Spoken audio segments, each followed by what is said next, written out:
ಎಲ್ಲರಿಗೂ ಕೂಡ ನಮ್ಮ ವರ್ಗಗಳೇ ಅಹಿಂದ ಅಲ್ಪಸಂಖ್ಯಾತರು, ಹಿಂದುಳಿದ ವರ್ಗದವರು, ದಲಿತರು ಎಲ್ಲ ರಾಜಕೀಯ ಪ್ರಜ್ಞೆ ಮೂಡಿಸಿ ನಾವೆಲ್ಲ ಕೂಡ ಒಗ್ಗಟ್ಟಾದರೆ ನಾವು ರಾಜಕೀಯ ಅಧಿಕಾರನ ಪಡಿಬಹುದು ಅಂತ ತೋರಿಸ್ಕೊಟ್ಟಿದ್ದಂಥದ್ದು ಸಿದ್ದರಾಮಯ್ಯವರು. ಇವತ್ತು ಯಾತಕ್ಕೆ ನಾವೆಲ್ಲ ಒಂದಾಗಬೇಕು ಅನ್ನೋ ಪರಿಸ್ಥಿತಿ ಇದೆ ಅಂತ ಹೇಳಿದ್ರೆ, ಈಗಾಗಲೇ ಹೇಳಿದಾಗೆ ನಾವು ಶತಮಾನಗಳಿಂದ ಶೋಷಣೆಗೆ ಒಳಗಾಗ್ತಾ ಇದ್ದೀವಿ. ಆಮೇಲೆ ಬಾಬಾ ಸಾಹೇಬ್ ಅಂಬೇಡ್ಕರ್ ಒಂದು ಮಾತು ಹೇಳಿದ್ದಾರೆ.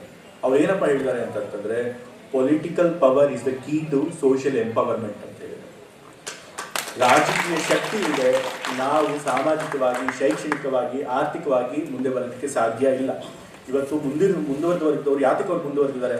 ಯಾಕೆ ಅಂತಂತಂದ್ರೆ ಅವ್ರು ಶತಮಾನದಿಂದ ಅಧಿಕಾರನ ಅವರೇ ಸಮಾಜದಲ್ಲಿ ಅನುಭವಿಸ್ಕೊಂಡು ಬರ್ತಾ ಇದ್ದಾರೆ. ಅದು ರಾಜಕಾಲದಲ್ಲಿರಬಹುದು, ಸ್ವಾತಂತ್ರ್ಯ ಬಂದ ನಂತರ ಪ್ರಜಾಪ್ರಭುತ್ವದಲ್ಲಿರ್ಬೋದು, ಯಾವಾಗಲೂ ಅಧಿಕಾರ ಅವ್ರ ಕೈ ಇರೋದ್ರಿಂದ ಅವರು ತಮ್ಮ ಸಮುದಾಯವನ್ನು ಅಭಿವೃದ್ಧಿ ಮಾಡೋದಕ್ಕೆ ಸಾಧ್ಯ ಆಗಿದೆ. ಇವತ್ತು ನೋಡಿ, ಸಮಾಜನ ನಿಯಂತ್ರಣ ಮಾಡುವಂಥ ಆಯಕಟ್ಟಿನ ಅಧಿಕಾರ ಸ್ಥಳಗಳಲ್ಲಿ ಅದು ಕಾರ್ಯಾಂಗ ಇರಬಹುದು. ಕಾರ್ಯಾಂಗ ಅಂತಂದ್ರೆ ಎಕ್ಸಿಕ್ಯೂಟಿವ್, ಅದು ಯಾರು ಇರ್ತಾರೆ? ಆಫೀಸರ್ಗಳಿರ್ತಾರೆ. ಹೆಚ್ಚಿನ ಆಫೀಸರ್ಸ್ ಯಾರು ಇರ್ತಾರೆ? ಮುಂದುವರೆದ ವರ್ಗದವರು ಇರ್ತಾರೆ. ಅದೇ ರೀತಿ ನ್ಯಾಯಾಂಗದಲ್ಲಿ ನೋಡಿ, ಯಾರು ಜಡ್ಜ್ಗಳು ಇರ್ತಾರೆ? ಹೆಚ್ಚಾಗಿ ಮುಂದುವರೆದ ವರ್ಗದವರು ಇರ್ತಾರೆ. ಅದೇ ರೀತಿ ಮಾಧ್ಯಮಗಳು ಕೂಡ ಬಹಳ ಒಂದು ಮುಖ್ಯವಾದಂಥ ಅಂಗ ಸಮಾಜದಲ್ಲಿ. ಯಾಕೆಂತಂದ್ರೆ ಅವ್ರು ಯಾವ ರೀತಿ ಬೇಕಾದ್ರೂ ಕತೆ ಕಟ್ತಾರೆ, ಯಾವ ರೀತಿ ಬೇಕಾದ್ರೂ ನರೇಟಿವ್ ಕಟ್ತಾರೆ. ಯಾವ ನಾಯಕನ ಪರವಾಗಾದ್ರೂ ಅವರು ನರೇಟಿವ್ ಮಾಡ್ಬೋದು, ಅಥವಾ ನಾಯಕನ ಬೀಳ್ಸೋದಕ್ಕೆ ಅವ್ರ ವಿರುದ್ಧ ಆದ್ರೂ ನರೇಟಿವ್ ಕಟ್ಟಬಹುದು. ಅಂತ ಮಾಧ್ಯಮದಲ್ಲಿ ಯಾರು ಇರ್ತಾರೆ? ಹೆಚ್ಚಾಗಿ ಮುಂದುವರೆದಿರ್ತಾರೆ. ಇವತ್ತು ಮತ್ತೊಂದು ಸಮಾಜ ನಿಯಂತ್ರಣ ಮಾಡುವಂಥ ಕ್ಷೇತ್ರ ಅಂತಂದ್ರೆ ವ್ಯಾಪಾರ, ವಹಿವಾಟು, ಬಿಸ್ನೆಸ್. ಅದರೊಳಗೆ ಇವತ್ತು ಭಾರತದಲ್ಲಿ ಟಾಪ್ 10 ಕೋಟ್ಯಾಧಿಪತಿಗಳನ್ನ ಅಥವಾ ಉದ್ಯಮಿಗಳನ್ನ ತೆಗೆದುಕೊಂಡ್ರೆ ಅದ್ರೊಳಗೆ ಯಾರು ಬರ್ತಾರೆ? ಆದ್ರೂ ಮುಂದುವರೆದವರು ಬರ್ತಾರೆ. ಆದರೆ ನಾವ್ಯಾಕೆ ಇನ್ನೂ ಹಿಂದುಳಿದಿದ್ದೀವಿ ಅಂತಂತಂದ್ರೆ, ಒಂದು, ನಮಗೆ ಇನ್ನೂ ಶಿಕ್ಷಣ ಅಥವಾ ಅಧಿಕಾರ ಇನ್ನೂ ಶಿಕ್ಷಣ ಅಥವಾ ಉದ್ಯೋಗ ಸರಿಯಾಗಿ ಅವ್ರ ಮಟ್ಟದ ಪ್ರಮಾಣದಲ್ಲಿ ಸಿಕ್ಕಿಲ್ಲ. ಅದಕ್ಕೆ ಕಾರಣ ಏನಪ್ಪಾ ಅಂತಂತಂದ್ರೆ ರಾಜಕೀಯ ಶಕ್ತಿ ನಮ್ಮಲ್ಲಿ ಇನ್ನೂ ಸಿಕ್ಕಿಲ್ಲ. ಇವಾಗ ಕರ್ನಾಟಕದ ಇತಿಹಾಸ ತೆಗೆದುಕೊಂಡ್ರೆ ಇವತ್ತು 21 ಜನ ಮುಖ್ಯಮಂತ್ರಿಗಳಾಗಿದ್ದಾರೆ. 21 ಜನ ಮುಖ್ಯಮಂತ್ರಿಗಳಲ್ಲಿ ಎಷ್ಟು ಜನ ಹಿಂದುಳಿದವರಿದ್ದಾರೆ? 4 ಜನ.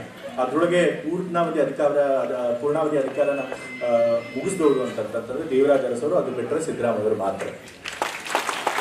ಇನ್ನು ದಲಿತರು, ಮುಸಲ್ಮಾನರಿಗಂತೂ ಇದುವರೆಗೂ ಒಂದೇ ಒಂದು ಕೂಡ ಅವರಿಗೆ ಚಾನ್ಸ್ ಸಿಕ್ಕಿಲ್ಲ ಮುಖ್ಯಮಂತ್ರಿಗಳಾಗೋದಕ್ಕೆ.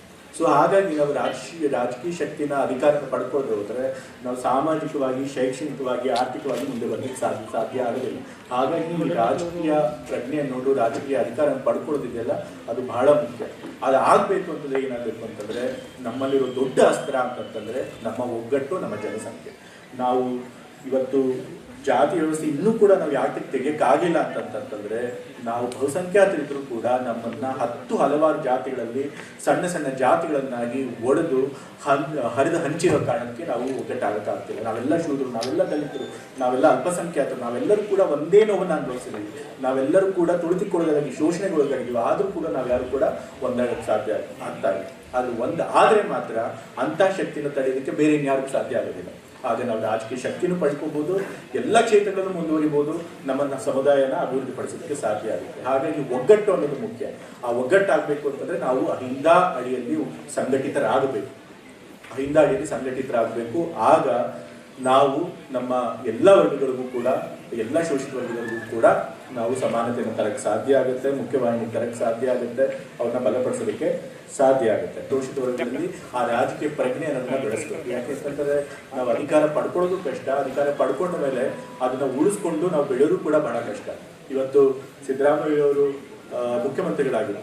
ಅವ್ರು ಮುಖ್ಯಮಂತ್ರಿಗಳಾಗಿದ್ರು ಕೂಡ, ಒಳ್ಳೆ ಆಡಳಿತ ಕೊಟ್ಟಿದ್ರು ಕೂಡ, ಯಾವುದೇ ಒಂದು ಕಪ್ಪು ಚಿಕ್ಕೆ ಹಿಡಿದ್ರು ಕೂಡ ಅವ್ರ ಮೇಲೆ ಹಲವಾರು ಒತ್ತಡಗಳು. ಕೊನೆಗೂ ಅವರು ರಾಹುಲ್ ಗಾಂಧಿ ಅವರಿಗೆ ಮಾತು ಕೊಟ್ಟಿದ್ರು, ಆ ಮಾತಿನ ಪ್ರಕಾರ ನಡ್ಕೊಂಡ್ರು, ಅದು ಬೇರೆ ವಿಷಯ.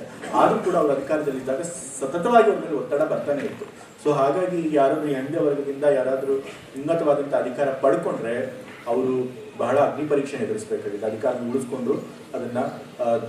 ಉಳಿಸ್ಕೊಂಡು ನಮ್ಮ ಹಿಂದ ವರ್ಗದವ್ರಿಗೆ ಒಳ್ಳೇದು ಮಾಡಬೇಕು ಅಂತ ಬಯಸಿದ್ದಾರೆ. ಸೊ ಹಾಗಾಗಿ ಇದು ಬಹಳ ಕಷ್ಟ ಇದೆ. ಸೊ ಅನ್ಲೆಸ್ ನಾವೆಲ್ಲರೂ ಕೂಡ ಈ ರಾಜಕೀಯ ಪ್ರಜ್ಞೆಯನ್ನು ಬೆಳೆಸ್ಕೊಂಡು ನಮ್ಮ ರಾಜಕೀಯ ನಾಯಕರುಗಳಿಗೆ ಬೆಳೆಸಬೇಕು, ನಾವು ಕೂಡ ರಾಜಕೀಯ ಶಕ್ತಿಯನ್ನು ಪಡಿಬೇಕು ಅನ್ನೋ ಒಂದು ಪ್ರಜ್ಞೆ ಜಾಗೃತಿ ಬರಲಿಲ್ಲ ಅಂತಂದ್ರೆ ನಾವು ಇದೇ ರೀತಿ ಯಾವಾಗಲೂ ಕೂಡ ಶೋಷಣೆಗೊಳಗಾಗ್ತಾ ಬರಬೇಕಾಗುತ್ತೆ. ಶಿಫಾರಸಿದ್ರೆ ಎಲ್ಲರಿಗೂ ಅನುಕೂಲ ಆಗ್ತಿತ್ತು. ಬರೀ ಅತಿ ಹಿಂದುಳಿದವ್ರು ಮಾತ್ರ ಅಲ್ಲ, ಅಲ್ಲಿ ಒಕ್ಕಲಿಗರು, ಲಿಂಗಾಯತರು, ಎಲ್ಲ ಮುಸ್ಲಿಂ, ಅಲ್ಪಸಂಖ್ಯಾತರು ಎಲ್ಲರೂ ಕೂಡ ಇದ್ರು. ಎಲ್ಲರಿಗೂ ಕೂಡ ಮೀಸಲಾತಿ ಜಾಸ್ತಿ ಆಗ್ತಾ ಇತ್ತು, ಯಾರೋ 4% ಬಿಟ್ರೆ. ಸೊ ಎಲ್ಲರಿಗೂ ಕೂಡ ಅನುಕೂಲ ಆಗ್ತಿತ್ತು. ಆದ್ರೂ ಕೂಡ ಅದನ್ನ ಕೆಲವು ಪಟ್ಟಭದ್ರ ಹಿತಾಸಕ್ತಿಗಳು ಅದನ್ನ ವಿರೋಧ ಮಾಡಿದ್ರು. ಜಾತಿ ಸಮೀಕ್ಷೆ ನಮ್ಮ ಹಿಂದುಳಿದ ವರ್ಗದವರೇ ಮುಖ್ಯಮಂತ್ರಿ ಆಗಿದ್ರು ಕೂಡ ಅದನ್ನ ಜಾರಿಗೆ ತರಕ್ಕಾಗಿಲ್ಲ.